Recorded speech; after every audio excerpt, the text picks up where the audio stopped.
Hi hello పుల్లగా కారంగా ఎంతో రుచికరమైన గోంగూర పలావ్ని ఈరోజు చేసుకుందాం. ముందుగా గోంగూర ఆకులను బాగా కడిగి వడబుట్లో పెట్టి పక్కన పెట్టుకుందాం. మనము కుక్కర్లోని కొంచెం నెయ్యి వేసి స్పైసెస్, కరివేపాకు, పచ్చిమిరపకాయలు, సాంబార్ ఉల్లిపాయలు పలావ్కి మంచి ప్రత్యేకతనిస్తుంది. ఇవి వేగుతుండగా అల్లం, వెల్లుల్లి, పచ్చిమిరపకాయలు కలిపి పేస్ట్ చేసి వేయండి. పలావ్ మంచి స్పైస్గా కూడా ఉంటుంది.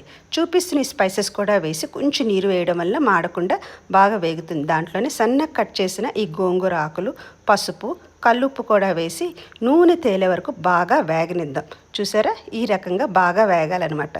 తర్వాత నేను ఒక గ్లాస్ రైస్ తీసుకున్నాను, అంటే 250 గ్రామ్స్. అది కూడా వేసి బాగా వేగనివ్వండి. దాంట్లోని ఈ పులుపుకి మంచిగా బ్యాలెన్స్ అవ్వాలంటే మనం ఒక గ్లాస్ కొబ్బరి పాలు, ఒక గ్లాసు మన రెగ్యులర్ వాటర్ వేసి ఇది ఇలా ఉడుకుతుండగా మనం కుక్కర్ పెట్టి ఒక 2 విజిల్ ఇచ్చి ఆపేసి 15 నిమిషాల తర్వాత ఓపెన్ చేయండి. మంచి కమ్మనైన గోంగూర పలావ్ రెడీ.